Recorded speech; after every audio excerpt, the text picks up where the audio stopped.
মই এতিয়া আপোনালোকক জনাই থৈ যাম সাব ইন্সপেক্টৰ আমাৰ ইউবি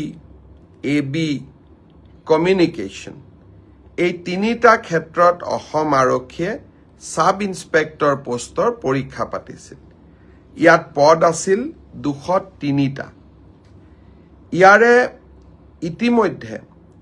লিখিত পৰীক্ষা হৈ গ'ল আৰু এই লিখিত পৰীক্ষাত যিসকলে উত্তীৰ্ণ হ'ল যিসকলে কাট অফ নম্বৰ পাবলৈ সক্ষম হ'ল তেওঁলোকৰ তালিকা 6 মাৰ্চ তাৰিখে আৰক্ষী বিভাগে প্ৰকাশ কৰিব 6 মাৰ্চ তাৰিখে লিখিত পৰীক্ষাৰ ৰিজাল্ট হোৱাৰ লগে লগে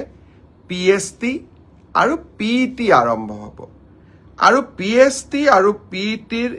এডমিট কাৰ্ড আপোনালোকে 9 মাৰ্চত ডাউনলোড কৰিব পাৰিব আৰু পিএছটি আৰু পিইটি 17 মাৰ্চৰ পৰা আৰম্ভ হ'ব